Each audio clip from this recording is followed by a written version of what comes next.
30 సంవత్సరాల నుంచి రాజకీయం చేస్తున్నా అని చెప్తున్నావు కదా, గిదేనా నీ రాజకీయం?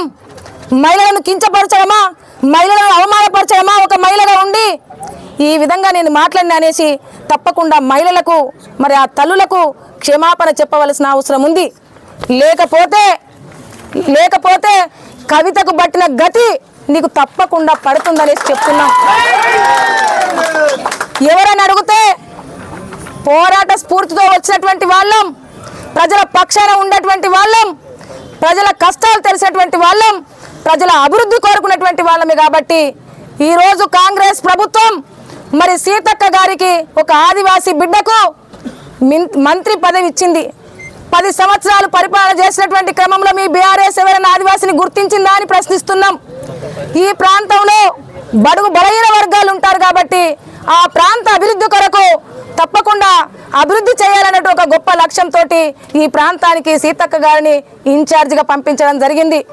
మరి అభివృద్ధి కొరకు ఈ ప్రాంతానికి సీతక్క గారు వస్తే మరి అభివృద్ధిని సహించలేని మీరు ఈ విధమైనటువంటి మాటలు మాట్లాడమా?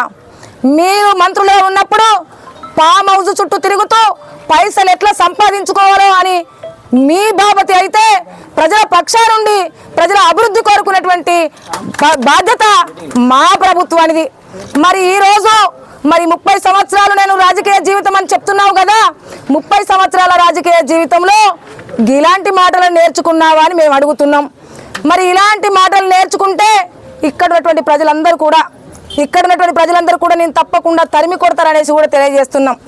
మా కార్యకర్తలు తలుచుకుంటే ఎంతసేపు నీది, కానీ మా కాంగ్రెస్ ప్రభుత్వము మా కార్యకర్తలకి అది నేర్పలేదు. మా కార్యకర్తలకి మరి మా కాంగ్రెస్ ప్రభుత్వం సంస్కారం నేర్పింది, గౌరవించడం నేర్పింది. మేము గౌరవిస్తాం. ఫోటోకాల ప్రకారం ఎక్కడ నీకు అన్యాయం జరిగింది? మరి సిర్పూర్టి నియోజకవర్గం ఎమ్మెల్యే గారు కూడా వచ్చారు. నిన్న ఆదిలాబాద్ నియోజకవర్గం ఎమ్మెల్యే పాయల్ శంకర్ గారు కూడా వచ్చారు.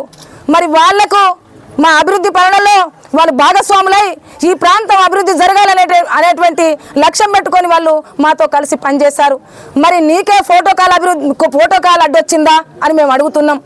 తప్పకుండా మీరు బహిరంగంగా మరి ఇద్దరు తల్లులకు మహిళలకు క్షమాపణ చెప్పకపోతే తప్పకుండా నీవు ఎదుర్కోవలసింది వస్తుంది. త్వరలో కేసీఆర్ కూడా మీరు అయ్యా నా అయ్యా అని చెప్పుకుంటావు కదా కేసీఆర్ను, నీ అయ్యా కూడా జైలుకు పోతాడు.